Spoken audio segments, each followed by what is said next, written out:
माघ महीने की शिवरात्रि भी और माघ महीने की प्रदोष भी, और माघ महीने का प्रदोष के दिन सोमवार भी 27 तारीख को पड़ रहा है, प्रदोष भी 27 तारीख को पड़ रही है, और महीने की शिवरात्रि भी 27 तारीख को पड़ रही है। तीनों का समागम, तीन संजोग, सोमवार 27 तारीख का ही प्रदोष और 27 तारीख को ही महीने की मासिक शिवरात्रि, तीनों का संजोग बन गया। हमने आशीष से कहा दुनिया के लोग कुंभ में त्रिवेणी के घाट पर जा रहे हैं, पर मेरे भोले बाबा ने यहां त्रिवेणी इकट्ठी कर रख दी है। मेरे एक निवेदन सभी श्रोता बहन भाइयों से, कथा आस्था चैनल पर जो सुन रहे हैं, फेसबुक यूट्यूब पर जो सुन रहे हैं, और पंडाल में बैठकर जो सुन रहे हैं, जिस दिन दिल से हारो ना,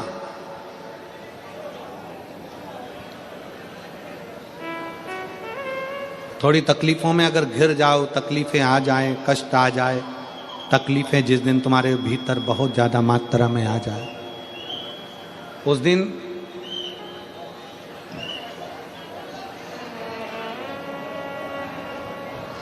तीन बेलपत्र, एक बेलपत्र में पीला चंदन, बीच वाली पत्ती पर, जिस दिन तुम्हें लगे कि मैं बहुत दुखी चल रही हूं और मेरा काम हो ही नहीं रहा, बहुत तकलीफ की जिंदगी चल रही है, कोई हाथ पकड़ने वाला नहीं है, कोई संभालने वाला नहीं है, और बहुत तकलीफ हो रही, बहुत तकलीफ। उस समय पर एक बेलपत्री के बीच वाली पत्ती पर पीला चंदन, दूसरी पत्ती पर लाल चंदन, और तीसरी पत्ती पर 11 चावल गीले, पानी में उसको थोड़ा सा भिगो लें या धो लें, 11 चावल गीले शिव जी की उस पत्ती पर रखिए। सबसे पहला पीला चंदन का बेलपत्र, दूसरे नंबर पर लाल चंदन का बेलपत्र, तीसरे नंबर पर जो 11 चावल आपने धोकर रखे हैं वो हाथ की हथेली में रखना है, और हाथ की हथेली में रखकर अपनी कामना कर कर भगवान शंकर से विनय कर कर पंचाक्षर मंत्र नमः शिवाय या षडाक्षर मंत्र ओम नमः शिवाय या श्री शिवाय नमस्तुभ्यम बोलकर उस बेलपत्र पर सीधे हाथ में रखकर उल्टे हाथ का स्पर्श कर कर बाबा से अपने मन के भाव कहकर शंकर के शिवलिंग पर उसे समर्पित कर दीजिए। एक ही लोटा जल, जहां से जल बहता है अशोक सुंदरी वाली जगह, एक ही लोटा जल, जहां से जल बहता है उस जल बहने वाली जगह पर 3 बार उस जल को अपनी कामना कर कर श्री शिवाय नमस्तुभ्यम या पंचाक्षर मंत्र या षडाक्षर मंत्र बोलकर 3 बार उस स्थान पर गिरा दीजिए। गिराने के बाद में बाबा से विनय कर कर अक्षत वाली जो बेलपत्र है, एक बेलपत्र और एक अक्षत उसमें से अपने लिए लेकर आ जाओ। उसको 2 महीना 3 महीना अपने घर में रखिए। जितना भी दुख है धीरे धीरे बाबा समाप्त कर कर खुशियां घर में लेकर आता ही है। दुख समाप्त होगा, खुशियां घर में आएगी जरूर। ये आज जो शंकर के शिवलिंग की आराधना करेगा, पूजन करेगा, उसके घर में 2 देवियां सदा सदा विराजमान रहेंगी। पहली सरस्वती, दूसरे नंबर पर लक्ष्मी उनके घर में सदा विराजमान। सरस्वती और लक्ष्मी।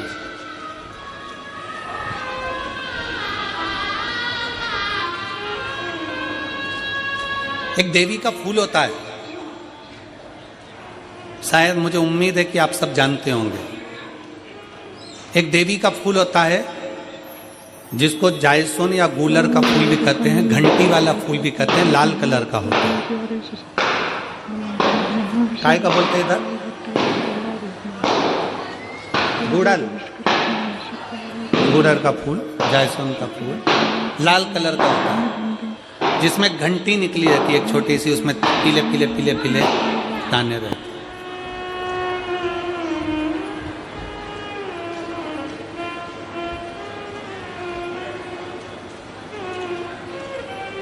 अगर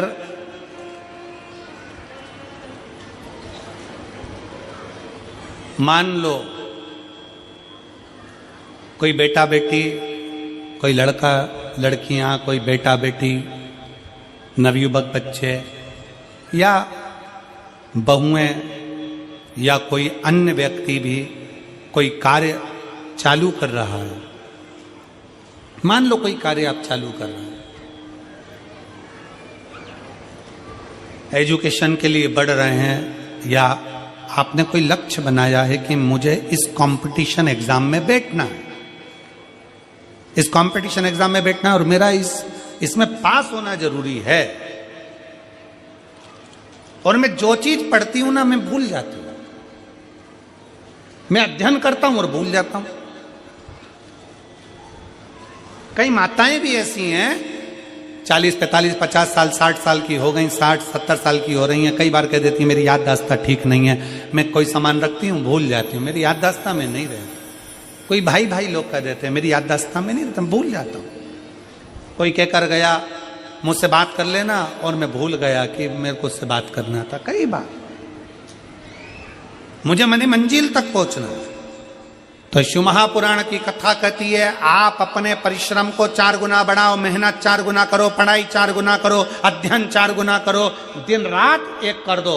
और साथ में जो अशोक सुंदरी की जगह है, ये शिवलिंग समझ लेना जरा, ये जलाधारी पार्वती जी का हस्त कमल,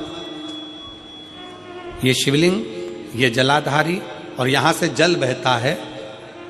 राइट में गणेश जी, लेफ्ट में कार्तिकेय जी, और बीच में जम के बोलो जरा अशोक सुंदरी, ये बीच की जगह। जो घंटी वाला फूल होता है जिसको आप लोग जायसवान बोले कि आपके क्षेत्र में गुलर बोले, देवी जी को चढ़ता है, देवी जी का अति प्रिय पुष्प है, माता रानी का वो लाल पुष्प अति प्रिय। उसी पुष्प को ये बेलपत्र की जो डंडी होती है, बेलपत्र की जो डंडी का भाग होता है, उस घंटी का भाग उसी डंडी की ओर होना चाहिए। जैसे फूल की जो अंदर की घंटी जो निकली हुई है उसका भाग ऐसा डंडी की ओर होना चाहिए। मतलब आपको बेलपत्री पर ये फूल को इस तरह से रखना पड़ेगा, मतलब उसका जो घंटी का भाग है, हाँ लाइए जरा फूल लाओ, जेरा फूल मिल गया वो,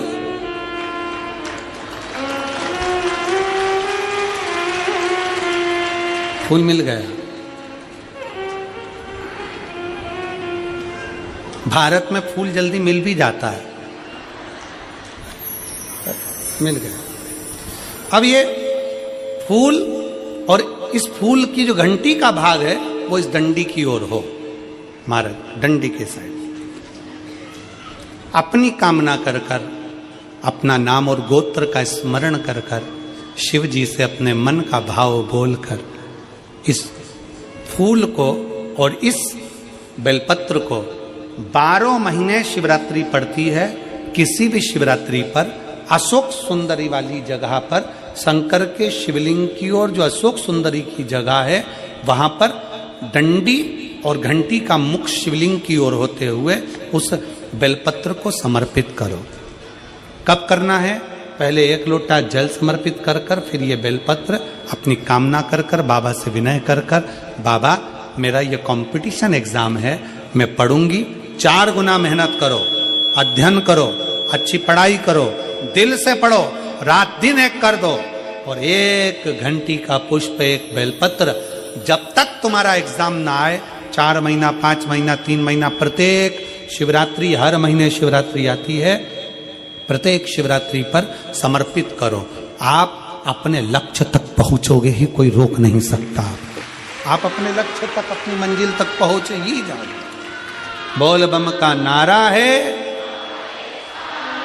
बेटा बेटियों का विवाह नहीं होता, उन बेटा बेटियों के लिए मान लो अगर कोई ग्रह ऐसे हो गए कि भाई संबंध टूट गया और संबंध टूटने के बाद तलाक हो गया, होने के बाद दूसरा विवाह ही नहीं हो रहा, संबंध टूटने के बाद मंगल विवाह दूसरा हो ही नहीं रहा, तो प्रयास करिएगा। माँ जगतजननी जगदम्बा का हाथ इस तरह से रहता है, अपने दर्शन करेंगे पार्वती मैया के शिव मंदिर में, तो पार्वती जी का हस्त कमल शंकर जी की साक्षी में हमेशा बंधा हुआ रहता है, शिव की साक्षी में। महाराज प्रदोष काल में, प्रदोष के दिन कभी भी, किसी भी प्रदोष के दिन, वैसे तो मूल है इसमें सोम प्रदोष का वर्णन, सोमवार की जो प्रदोष पड़े उसका मूलता माना गया है, पर आप प्रयास करना कि किसी भी प्रदोष के दिन जिसका तलाक हो चुका हो, जिसका संबंध खराब हो चुका हो, संबंध हो ही नहीं रहा हो वापिस से, सोम प्रदोष के दिन जहां मां जगतजननी का हस्त कमल बंधा रहता है और शंकर भगवान का शिवलिंग है। आप लोगों ने कथा सुनी होगी कि सबसे पहली यज्ञोपवीत संस्कार, सबसे पहला यज्ञोपवीत संस्कार किसका हुआ था और किसने किया था? महाराज सबसे पहला यज्ञोपवीत माता ललिता देवी ने भगवान शंकर को यज्ञोपवीत धारण करवाया था।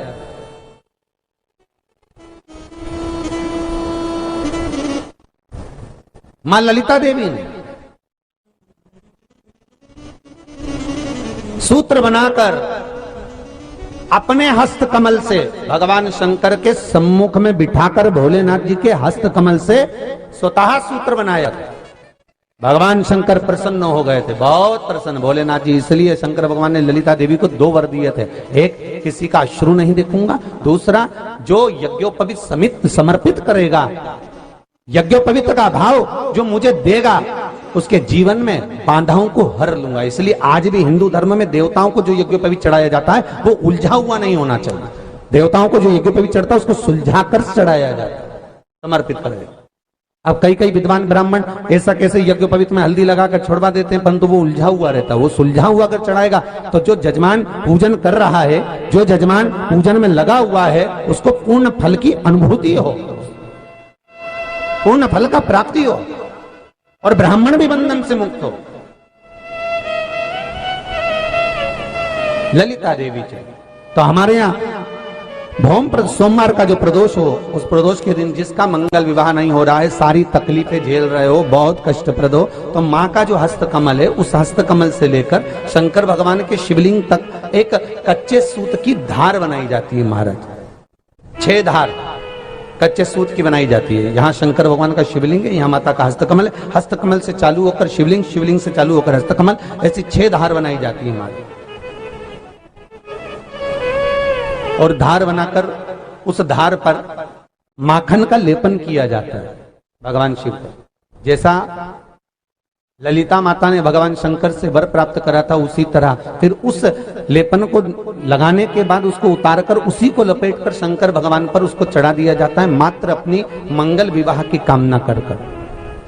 अगर कोई कुंवारी अवस्था में कर रहा है तो उसमें हल्दी लगाए, और अगर कोई शादी होने के बाद, संबंध टूटने के बाद दूसरी शादी के लिए कर रहा है तो उसमें हल्दी ना लगाए, बस इतना अंतर रहता है।